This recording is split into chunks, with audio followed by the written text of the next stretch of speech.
Hi, I'm Ayla, and for over a decade, I've been dedicated to helping entrepreneurs thrive. Welcome to the Female Entrepreneurs Network podcast. Here, we focus on personal growth so your business can grow alongside you. Discover how to optimize your business, elevate your mindset, and truly feel and act like a CEO. This is more than just business, it's about transforming your entire entrepreneurial journey. Join me on this path to unlock your fullest potential. Julia, welcome to the Female Entrepreneurs Network podcast. To start off, could you please tell us a bit about yourself and about your business? Thanks for having me. My name is Julia. My business is Alchemy of Creation, and I am a manifestation mentor and frequencies expert. I help entrepreneurs align their frequency to their desire, grow their business, scale, expand, and that really extends to all areas of their lives. Not just the business, but they feel good about growing their business, they feel good in their personal lives, they feel good about growing themselves spiritually and just really living their better lives. And it all starts with the frequency alignment. I love that so much. Last year, when we connected, we had a chat over in the Facebook Messenger, and I already told you that I had a bit of a spiritual awakening myself last year. So when you said that this was your expertise, I was like, yes, I need to have Julie on the podcast. It's going to be fun. Because for me, it has changed so much talking about the frequencies, all the energetical work that goes into it. How did you originally get into it? Were you raised with it? Did something happen along your life where you suddenly just sort of saw the light and went, oh, this is what I need to follow now?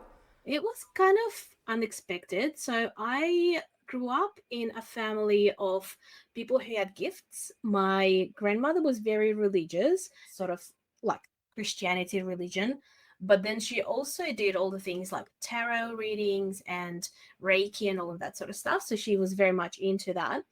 And I always thought she was the strange one in the family. It always intrigued me, like all of that stuff fascinated me, but it was more like watching Harry Potter is like this magic, but it's not kind of real. Even though I still like went That's through such people like such a cool psychics and comparison. psychics doing readings and things like that. It always fascinated me, but to me it was always like some people have that gift, but it's like they're very special people. And as to myself, I never really thought I had any special gifts. I up until like recently I thought I didn't have any intuition. I was just like this analytical person with creativity. A few other family members, like my sister, is kind of into that world as well, just from a different angle. My mom had gifts that she didn't want to pursue because she was not really into that. It's like one of those things like they're strong and you sort of push them away until they sort of leave you alone. So I was kind of all rounded all the time, but it was never like a part of my life in a way that I was not practicing or doing anything with it. Long story short, it was time for me to start a family. And as it happens, it was taking longer than expected. Around that time, I just happened to stumble upon a podcast, and I can't remember exactly through who or which way. Somewhere through that web of people being on other people's podcasts, I discovered James Wedmore. I discovered Catherine Zinkina. Forget the name of the other lady that is kind of in that same circle. She was the one who I ended up signing up for like a mini course about manifestation because the way she sort of was talking about it was like you create your own life, you do the magic, and it's like real life magic. And it was like, wow, fascinating. There's actually people that talk about it. Like I started listening to podcasts. It was like a whole new world opened for me, like where these people can use their own power of their mind and their energy to create what they wanted in life. So I did that mini course. I just thought it was fascinating. So then I went through Catherine Zinkina's Manifestation Bay program. And as I was trying to get pregnant around that same time, I started implementing things that I was learning. And a lot of things had happened, like a lot of synchronicities, a lot of things, unexpected things that kind of came my way. Anyway, long story short, as you can see from before, I did end up getting pregnant, ended up having a son that I actually visualized. Like I knew I was going to have a son. I knew I was going to get pregnant when I did. So a lot of amazing things happened. And I was kind of just personal experience. I just enjoyed doing it for myself. I just thought it was really fascinating.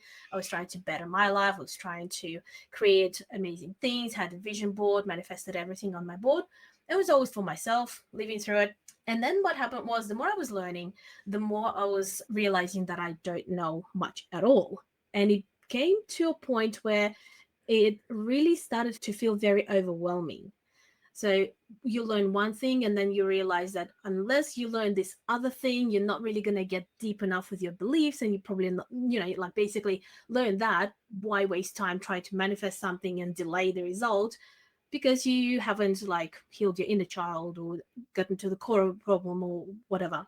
So it was just getting to the point where it was getting too much, and it was feeling like a chore to learn things in order to create the things that I wanted. And I started thinking, surely there's got to be an easier way. Surely, like, all these people don't have to have 10 different certifications to create the things that you wanted to. It should be simple. Like, you've got all of the tools you need in your mind. So why can't you just learn a way that would make it easy for you?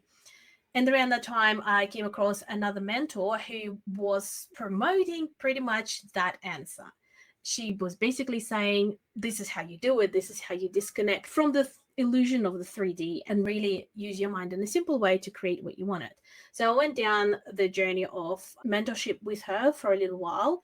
And that's when I had my deep awakening and the deep transformation. That's basically where the whole thing changed. I couldn't see the world in the same way that I've seen it before. Just like you've taken off the glasses and you see it in a different way, and then you just can't go back to seeing it the way that you saw it before. And it was very empowering because all of a sudden I felt like I was connected to the source, that if I wanted to, I could have all the answers. I didn't need to learn all these certifications. If I wanted to, I could receive the information myself through the source. And that's when a part of this awakening was when I discovered how to use the frequencies and the frequency alignment.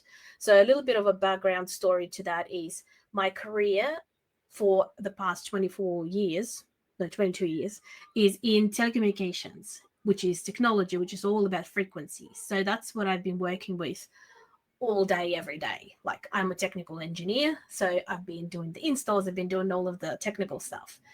So I've been working with the frequencies all day long, like I was teaching the subjects. I understood how it works in the physics in terms of how you transmit the information. Like, say, we're talking now over the internet. So we're transmitting the picture, we're transmitting the voice, we're transmitting the text, and all that goes through a frequency of the broadband connection.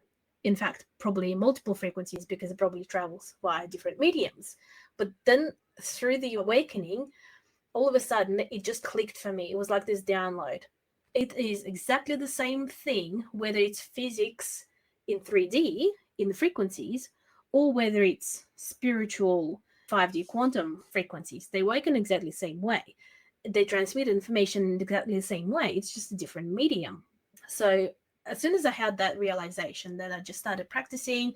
I started just creating random things like free massages, a trip to a retreat for free, things like certain work trips to random locations I don't normally go to, like different projects.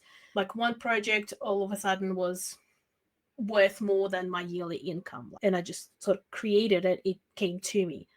So it was practicing, just trying to figure out, is this the same? Like, what are the nuances? What do you have to do? Like, a nuance in energetic frequency alignment is that you also have to remove all of the static, all the distraction. So in physics, in back technology, you do it by insulating your mediums in a certain way to prevent things getting mixed up.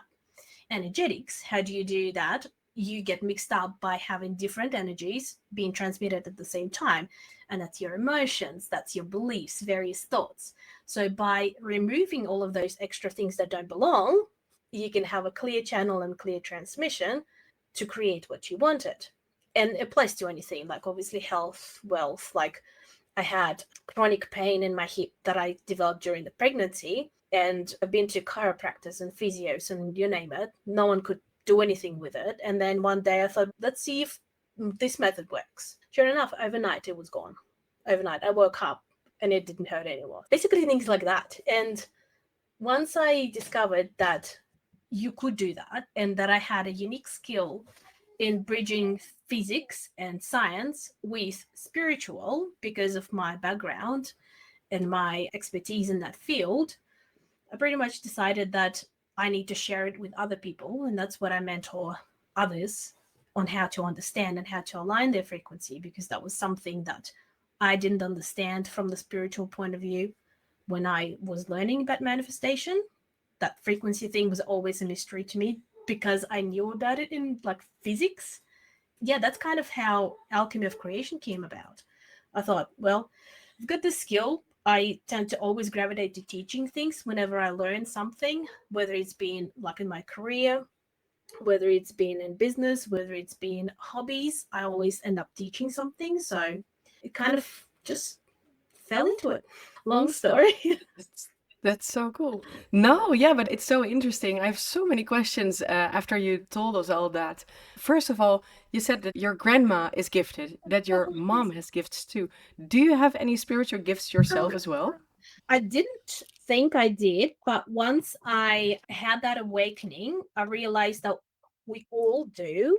We all have gifts. We just have to connect to the source, because any information that we receive, or like we are able to receive straight from the source, like you don't have to have any special gift, is through that connection. When I realized that I could have that channel, like that direct connection to source, I actually did open up intuition and things that I probably didn't see in myself, give myself permission to allow it to come to me. So, like the answers to certain questions, like I'm a dreamer, so I get a lot of my answers in the dream time. And I decided that because that comes easy to me, I just allow it to happen. So I allow answers to come in dreams. You were saying that you astral travel. Could you explain a bit what that is? So, astral travel, and some people call it lucid dreaming. It's basically when you are asleep, like your body is asleep and your mind is elsewhere, but your mind knows it's not a dream. It's actually somewhere doing something, and you realize that you are like within a sleeping time, but you're not actually in a dream. It's actually a real experience.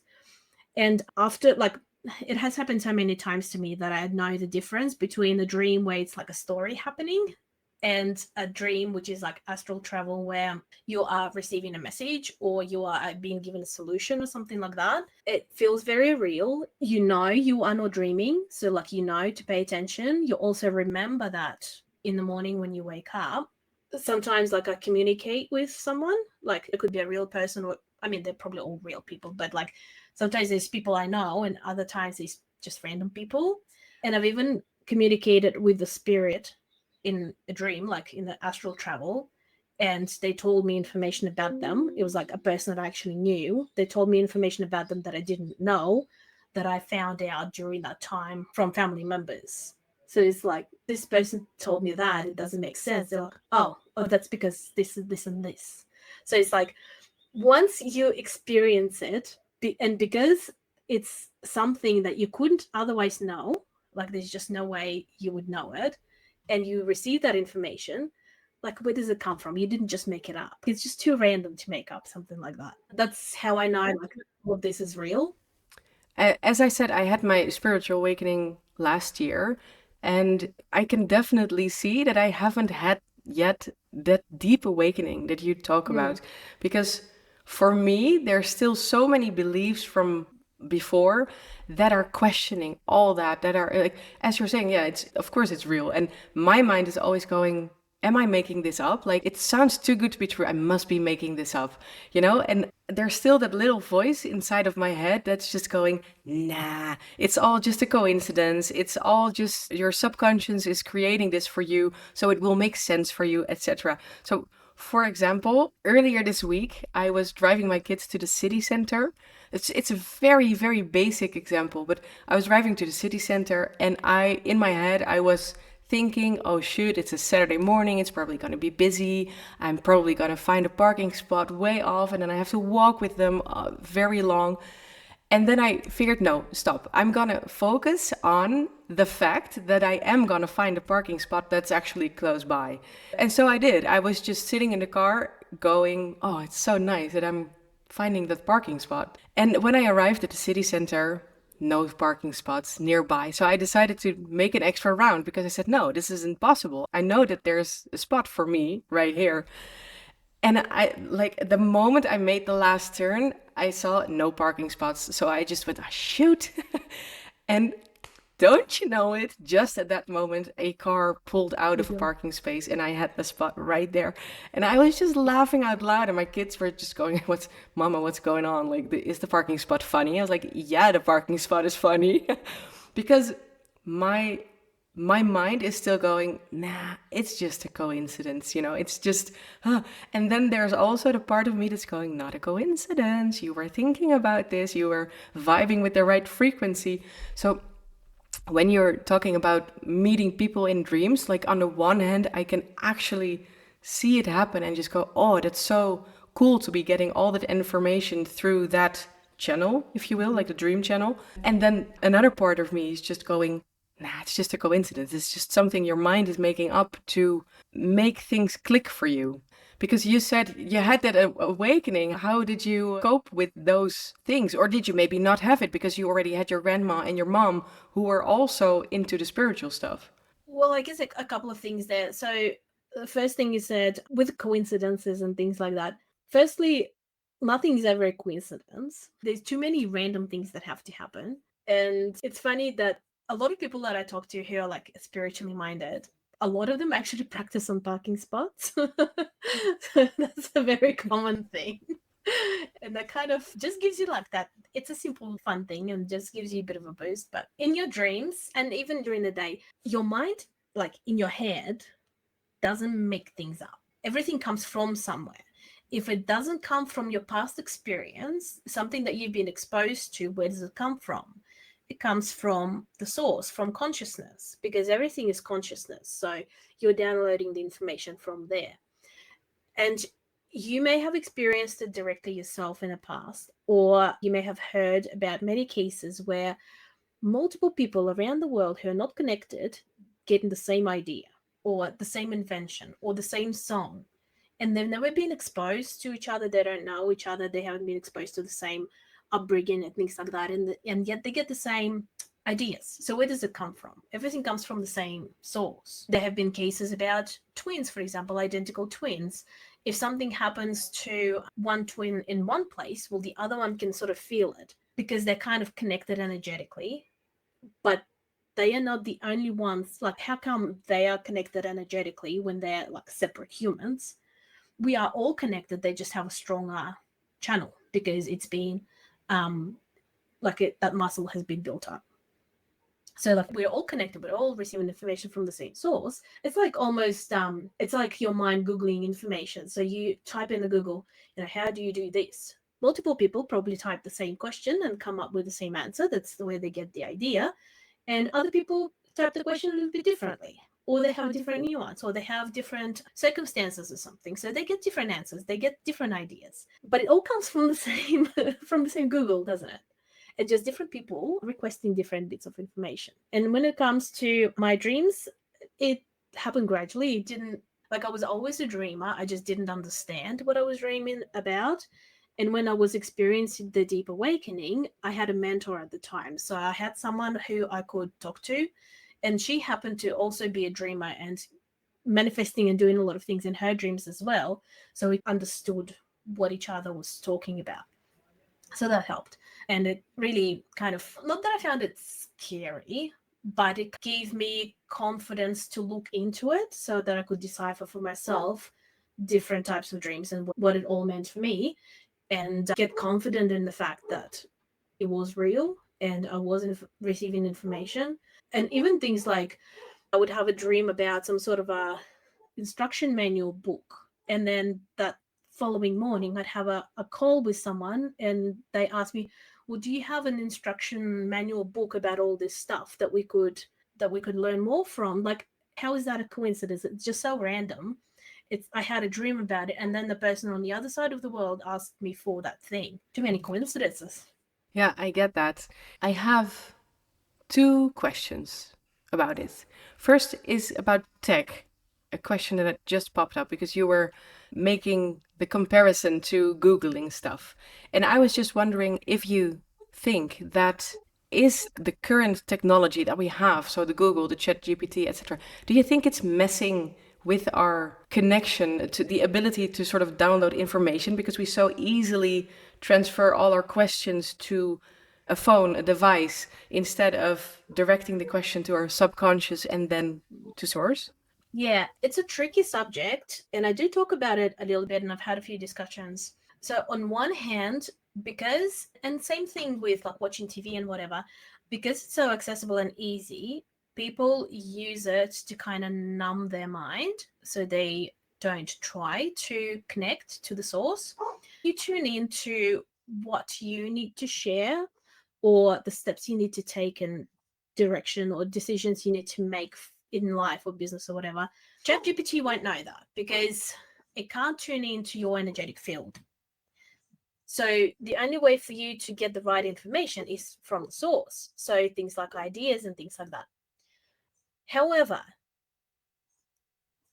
because you do get downloads like that, you could get a download like an idea to ask ChatGPT something very specific to get that answer. So if you say looking for a solution to a problem, like you don't know some tech answer or something, and you're like, okay, well, I'll meditate or something, I'll get the download, and download is just type it in a Chat GPT. So you do, and it gives you instructions, and you do whatever you needed to do. So that is a download. That is still what you needed to receive. If you're trying to create a piece of content or something, and I was talking about it a few times on socials in the little reels, if you're creating something, you are also encoding your frequency in it, especially if it's some sort of like an artwork or a song or something like that. Because one thing is words or a visual, and another thing is the energy behind it. Because, say, one artist could draw a picture perfectly with a certain skill, and it just looks nice, just looks flat. The technique is there, but there's no soul, like you would say, there's no soul behind it. Then you get another one, which is like might be abstract, might not make much sense, but you just feel movement in it. Like you just feel energy. That's because whatever the person put into it while they were creating it, that's been encoded in it. And in songs, you can hear that a lot. I can actually see this happen for me in my social media. There are posts that I've created with the help of ChatGPT because I was just fresh out of ideas, just going, I don't know what to tell my audience today. Chat, can you give me an idea? And then I would build onto that idea and I would post it. Or there are videos that I've posted that just came to me and I was like, oh, I should post this. Those are always performing better than the ones that I've created with ChatGPT. And I think that's because of what you are saying right now. Like my energy is behind it. Yeah. And I do use ChatGPT as well, especially for spell check. It just saves a lot of time, but I never get it to create it and then post it. It's either I write it and then I just get it to sort of make sure that it makes sense, that I haven't repeated a word 2 times or something like that.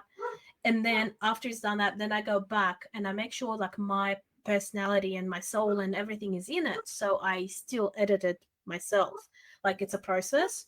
And funny enough, a part of my work is encoding frequencies in artwork. I tune into something that someone wants to create, like something they want to manifest, for example.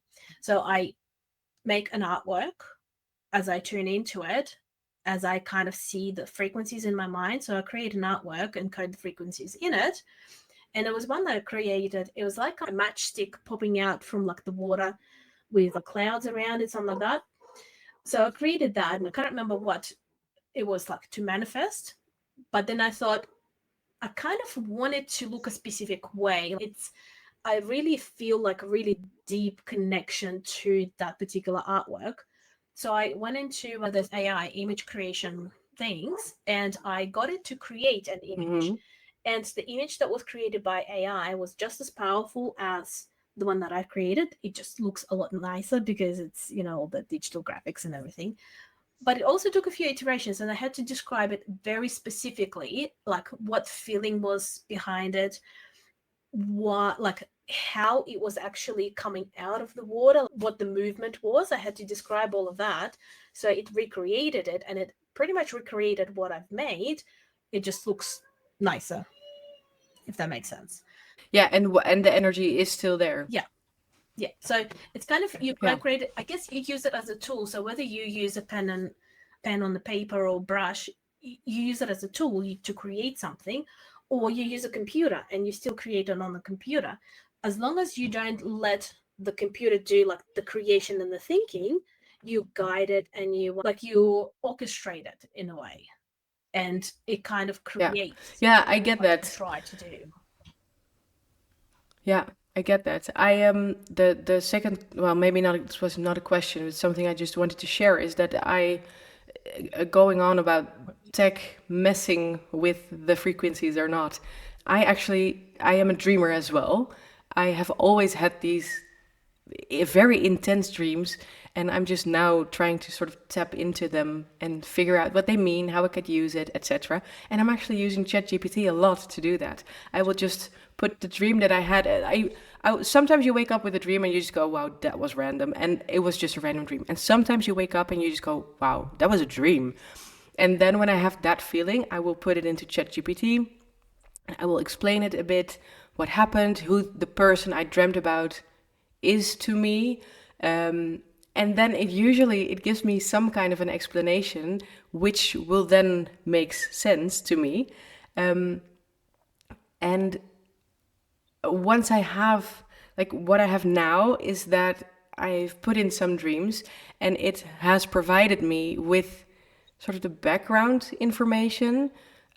I dream a lot about one of my first loves way back when, and they were doing such specific things in dreams that ChatGPT told me, this is actually a depiction of your younger self. You're just packaging your younger self in one of your first loves.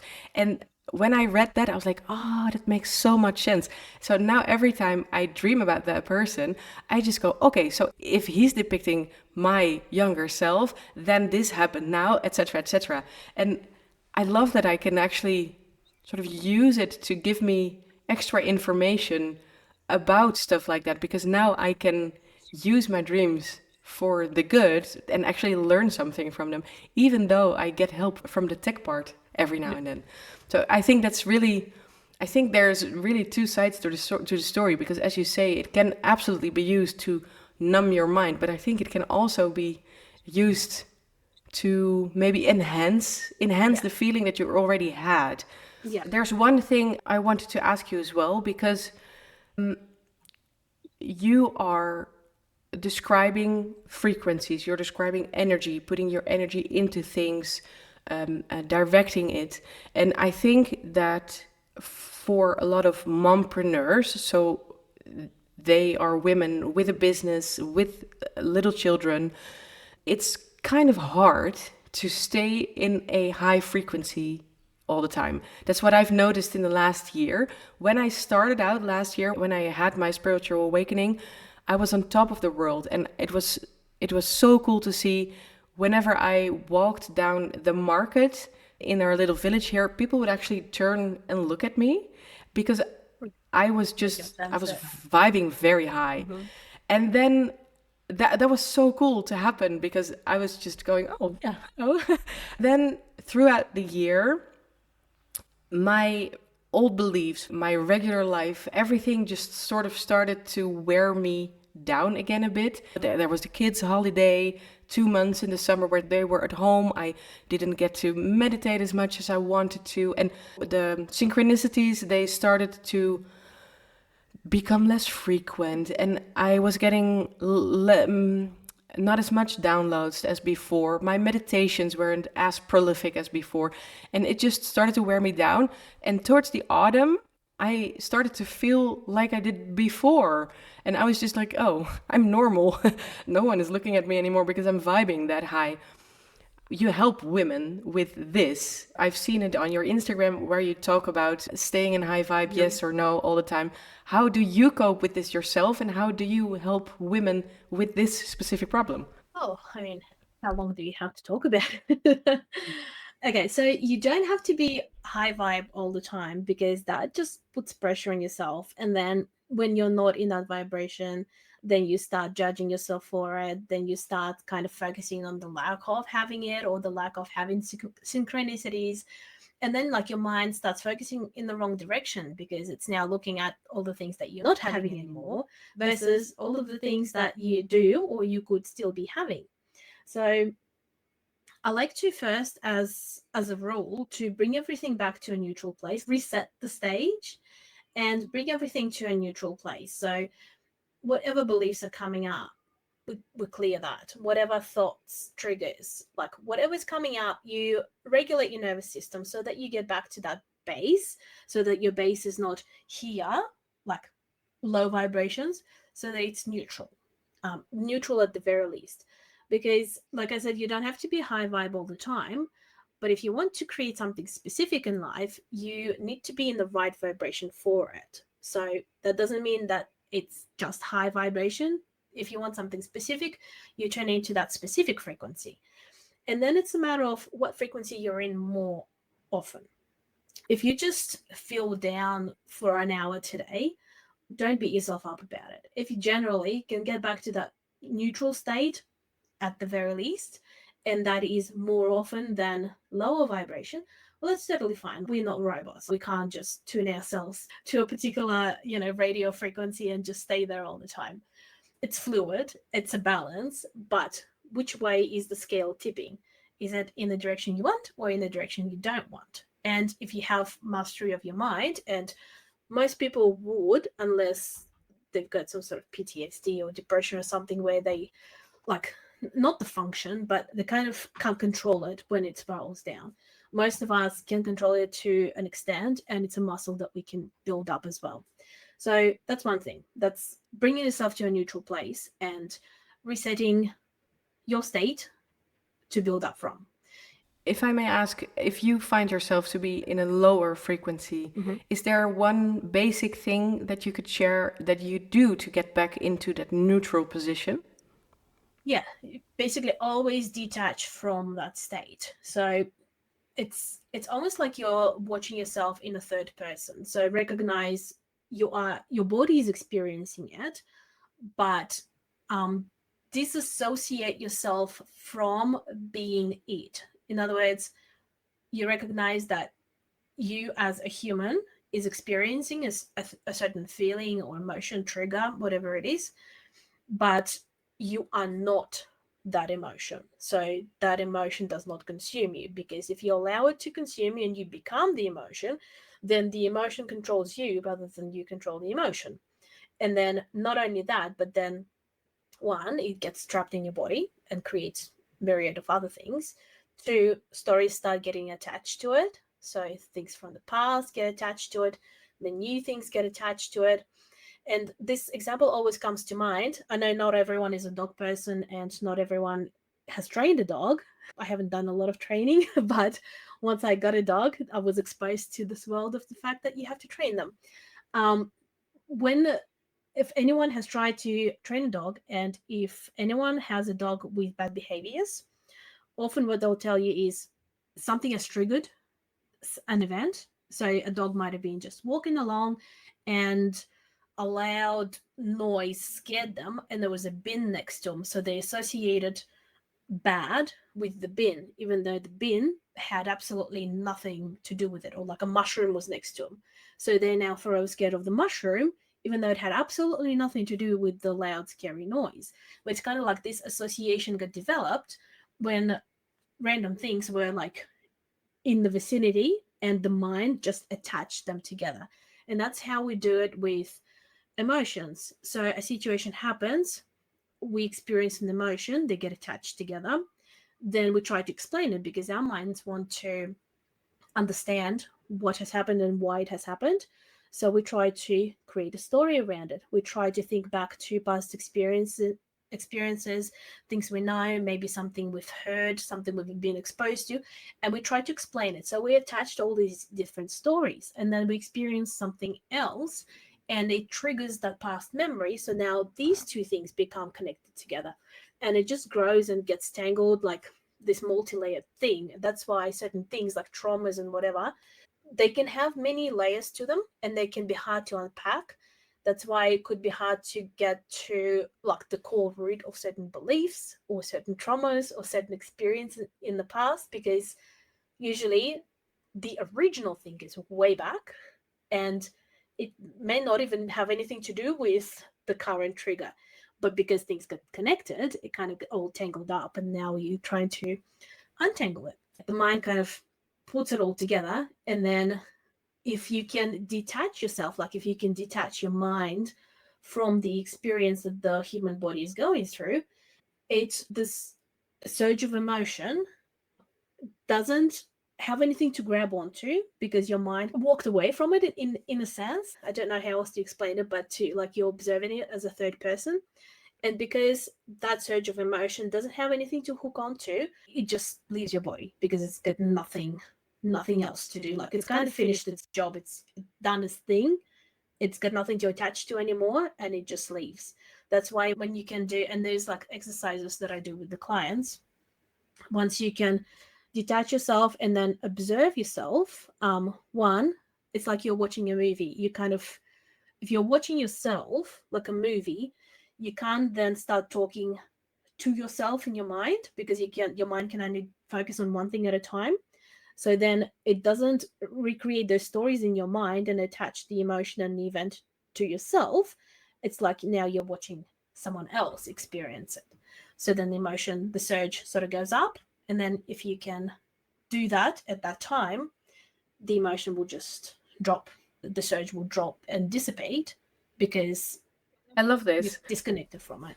Yeah, it makes a lot of sense. And it attaches to a question that I wrote down that I wanted to ask you as well, because this is something that I teach my clients as well, because I see a lot of mompreneurs who are very good at talking themselves down. Mm-hmm. Like they're sitting behind their computer and they're just going, "Oh, I can't do this. I don't have any time for this, and my kids are annoying," and etc., etc., etc.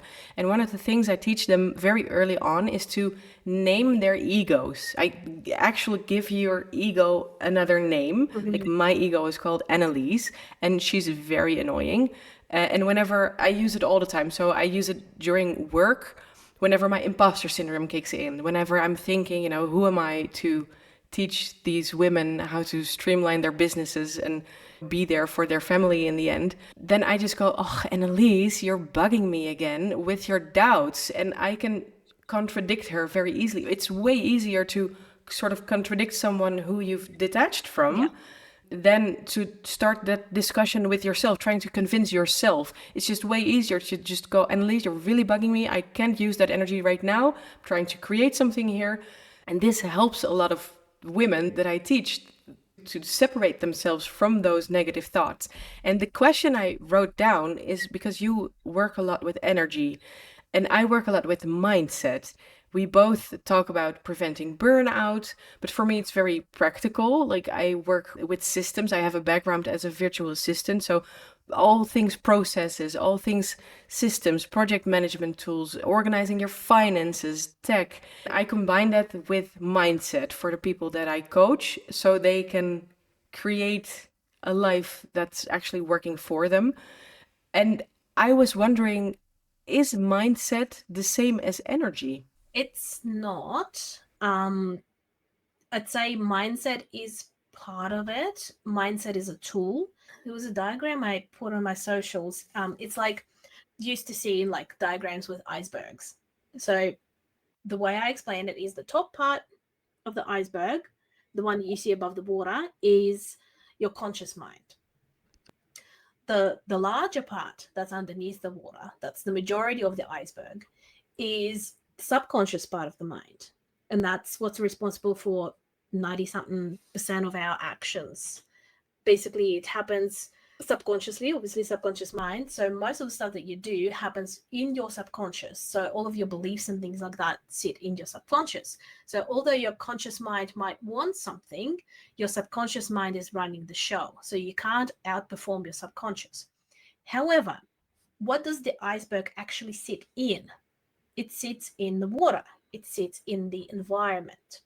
And the changes in the environment impact the whole of the iceberg.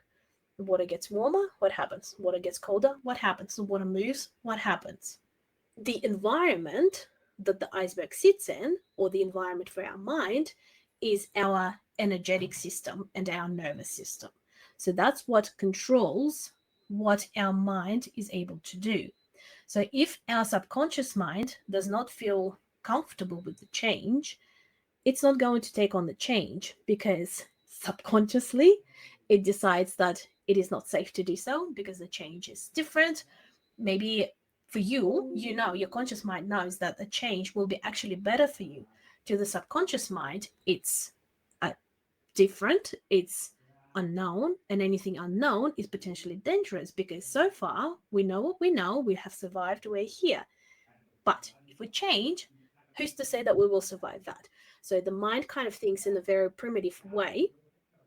And if it doesn't feel comfortable in its environment, it's not going to implement that change.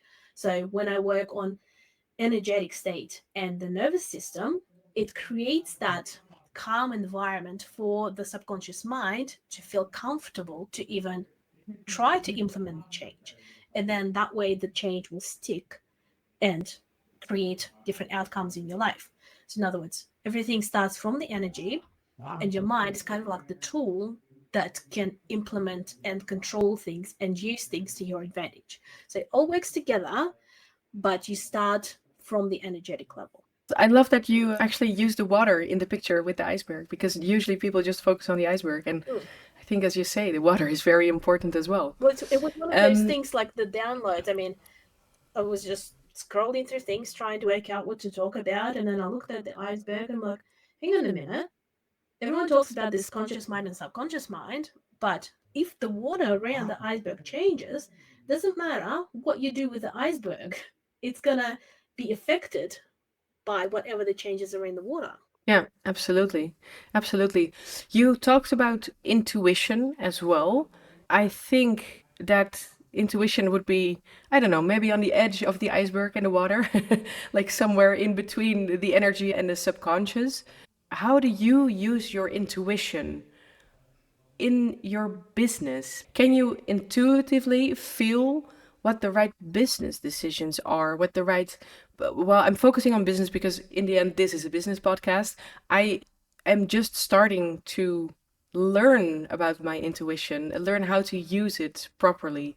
And I still, it's the same thing as with everything. There's still that voice of doubt in my head. So, for example, we went to the circus yesterday, day before Sunday, and I wanted to leave early because it was overwhelming. It was super hot, it was super loud, and then they had a break in the show, and I just figured, I think it's best if we leave now. But then my conscious mind overrode that, and I just said, nah, okay, we're here for the kids. Maybe there will be something funny after the break is over. It can't be that long anymore. So we stayed through the break and we watched the show start again. And 10 minutes into the second part of the show, my kids asked if we please could leave.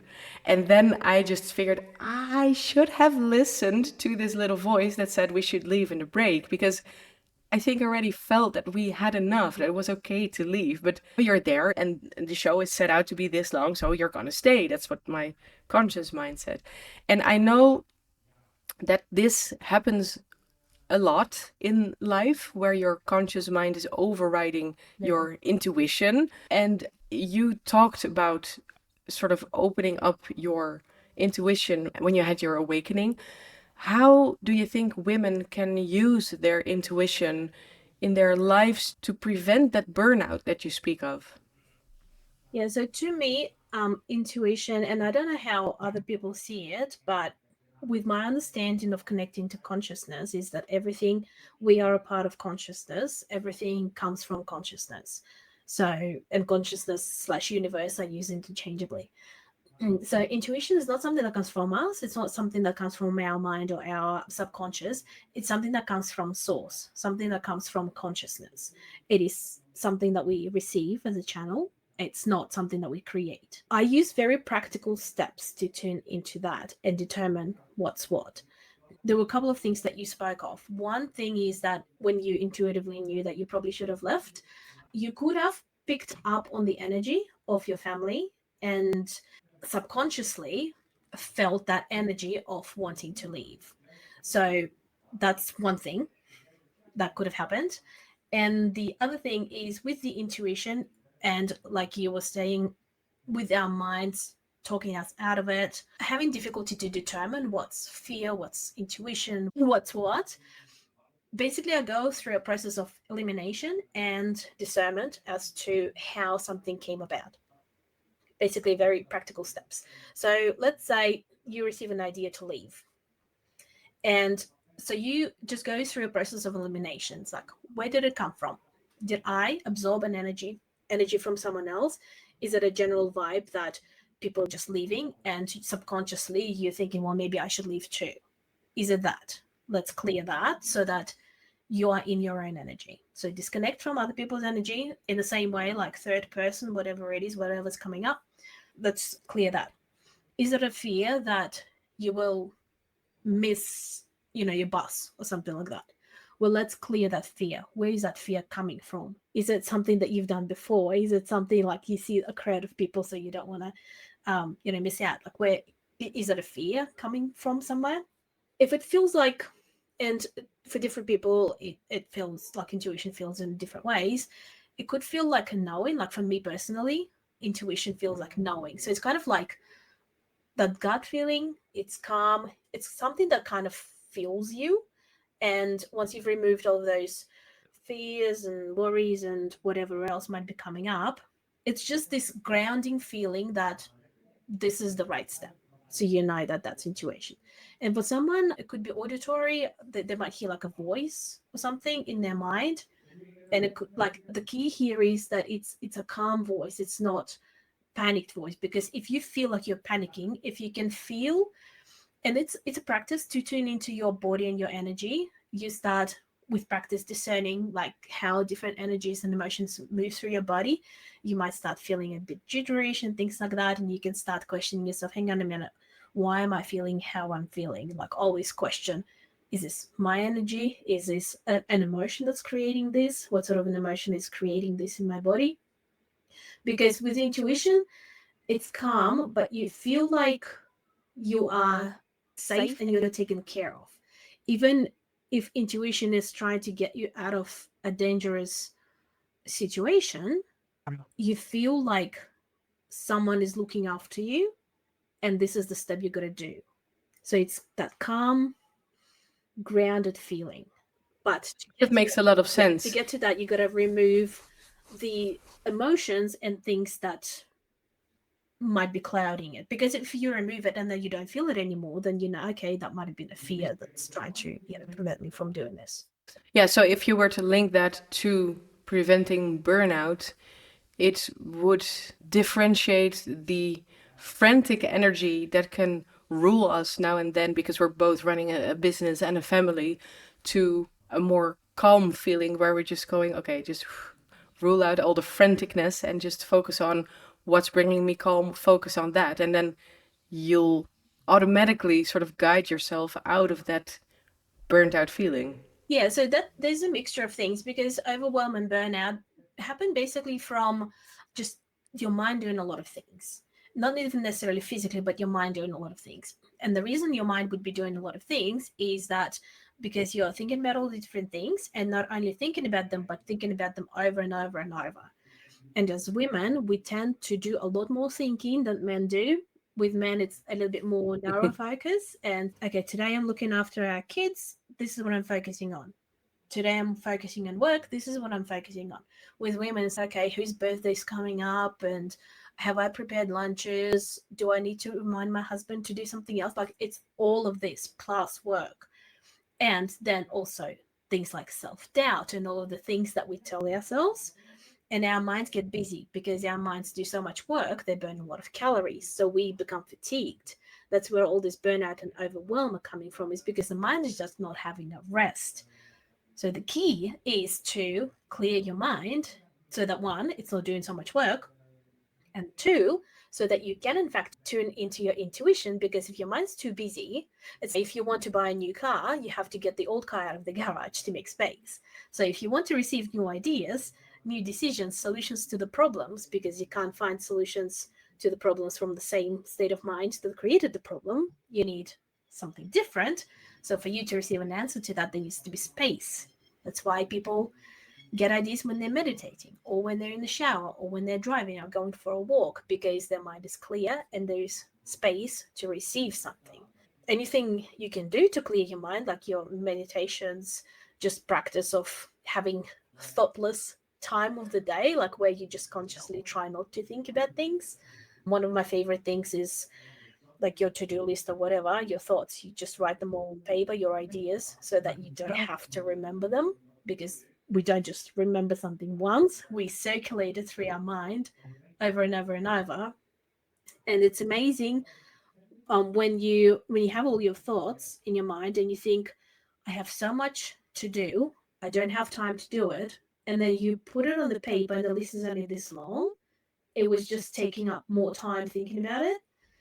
So once you start kind of doing these little hacks to yourself, you start having rest in your mind. So your mind can actually relax and have a rest and create space. And then you receive information you need to receive. And all of the other stuff doesn't get forgotten. So you don't have to worry about it. And you actually get things done because your mind can then focus to get those things done. Yeah, it makes a lot of sense. Is this something you do yourself as well? Because you have a toddler, if I'm not mistaken. I don't know what his age is exactly. But how do you manage to run your business alongside your motherhood?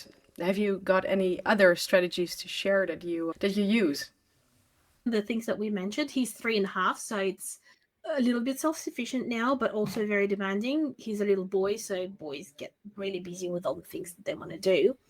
And little kids trigger a lot out of you. They have no filters, and in a way it's good because sometimes when we're faced with a challenge, we tend to walk away from it because it's too hard, and we just move on to something else, and then we recreate that same problem.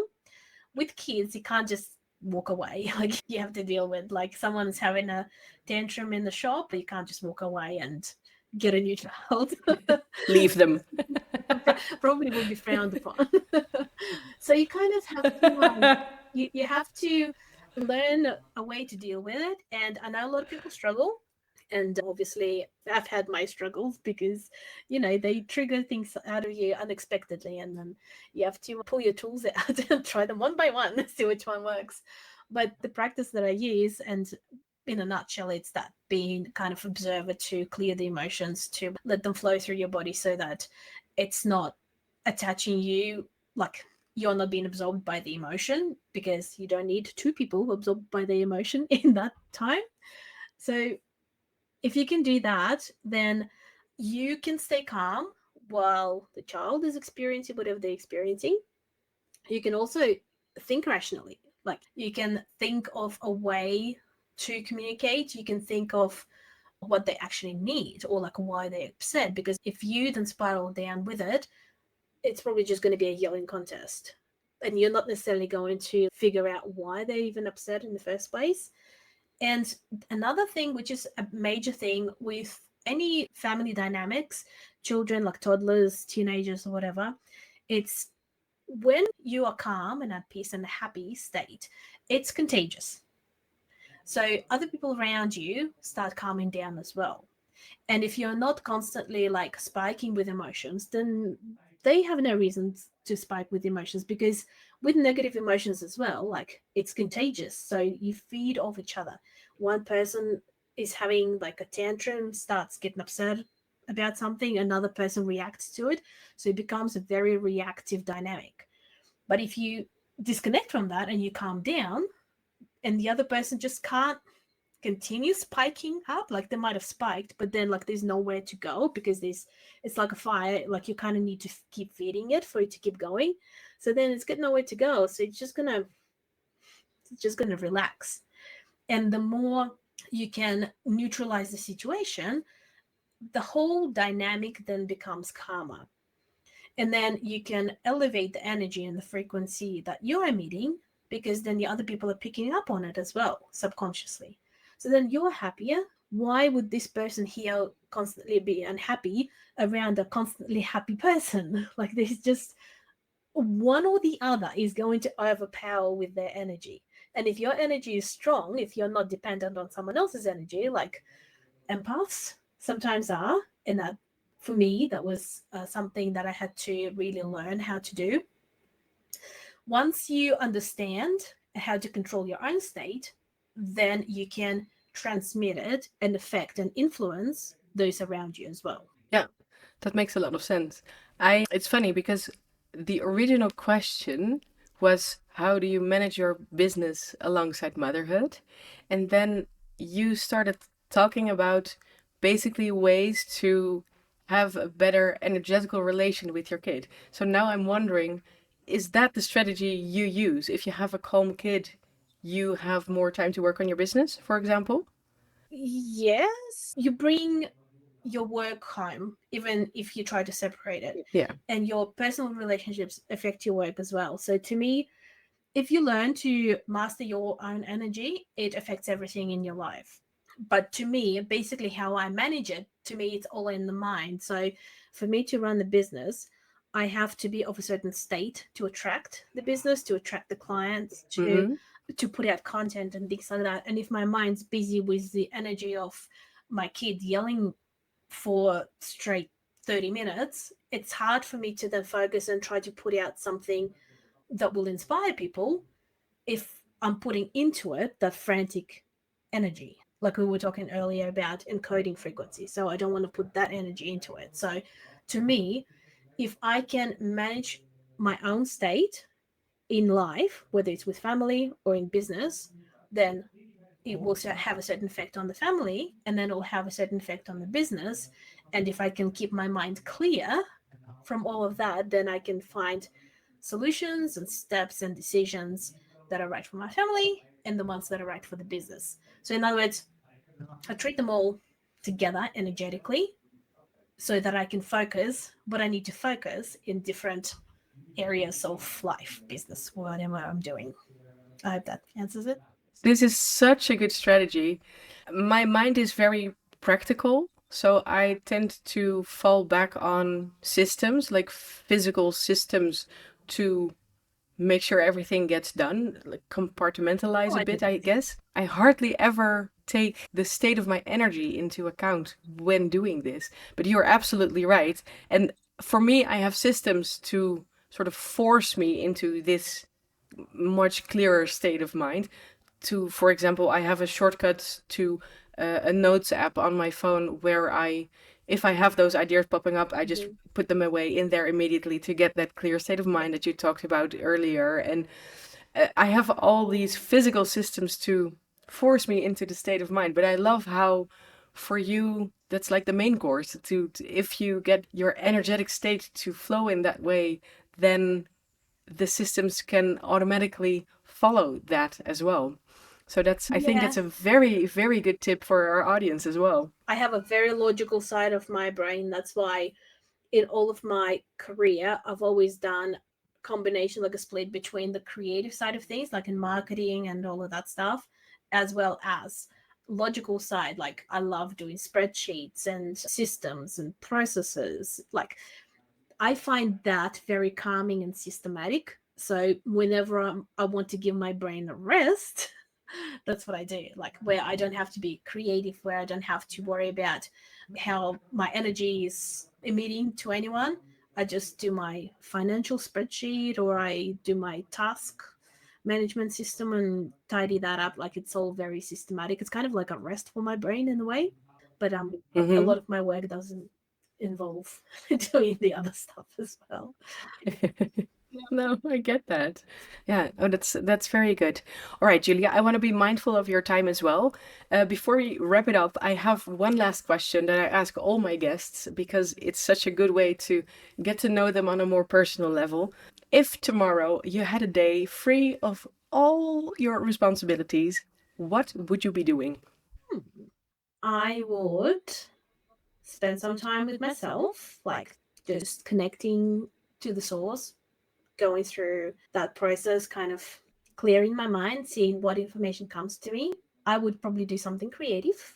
If I didn't have to worry about anything, I'd do like some sort of artworks or whatever that I never have time to do these days. And I would probably spend a bit of time in nature because that's something that I also enjoy doing. I live on the farm, so I've got plenty of nature around me, but it kind of is always on the back burner because something else needs to be done. I would spend some quality time with my son and do something that we probably don't normally do. Rather than watching TV, probably go into the nature together, something like that. That sounds very lovely. All right, to wrap it up, can you please tell the listeners where they can find you? If you have anything coming up that they can join or a good giveaway that can help them, tell us about it. Hmm.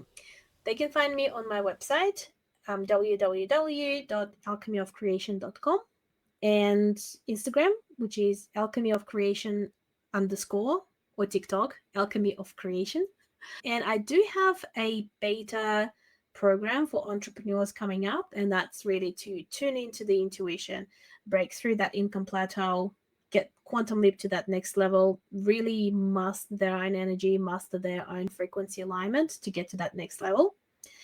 And they can learn more about frequencies either on my socials, or I have a masterclass which they can find through my website as well, a free masterclass talking about frequencies in a more scientific and practical way, and how you can understand them, how you can use them for yourself for your alignment.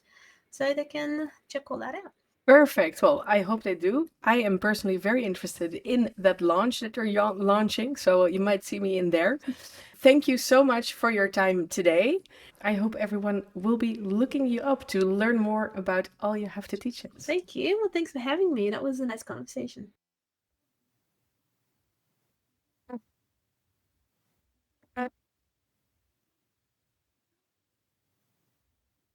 Thank you so much for listening to this episode of the Female Entrepreneurs Network podcast. I hope you loved what you heard today. And if you did, it would mean a world to me if you could leave a review. Because believe it or not, reviews on podcasts are actually still used to make sure more people get to see this podcast in their screens and maybe click on it and learn something as well. Thank you so much. And I'll see you in the next episode. Bye bye.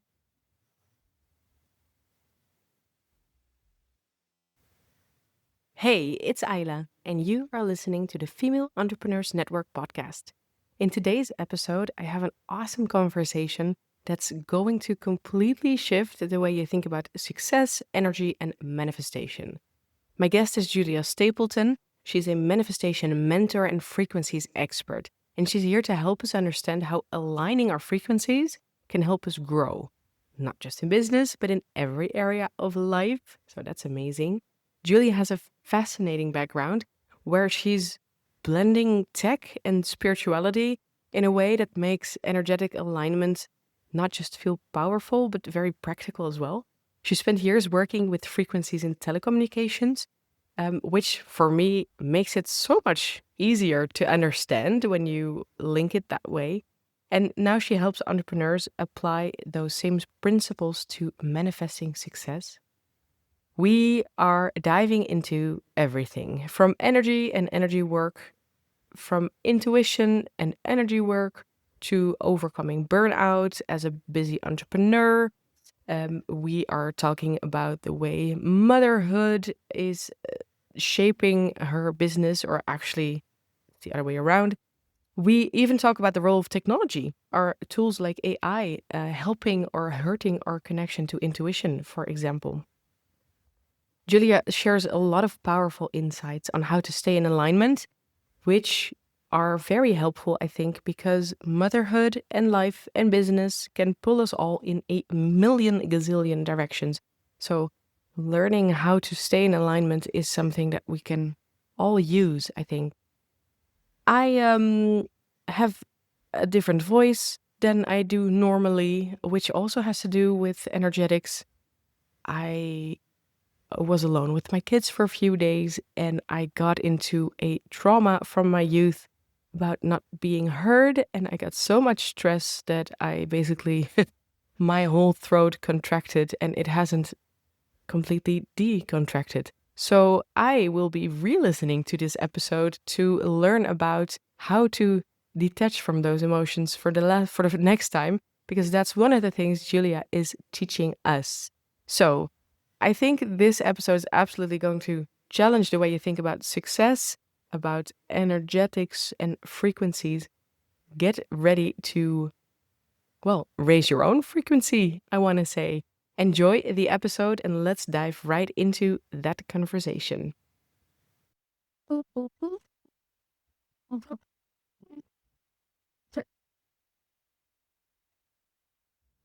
Hi, I'm Ayla, and for over a decade, I've been dedicated to helping entrepreneurs thrive.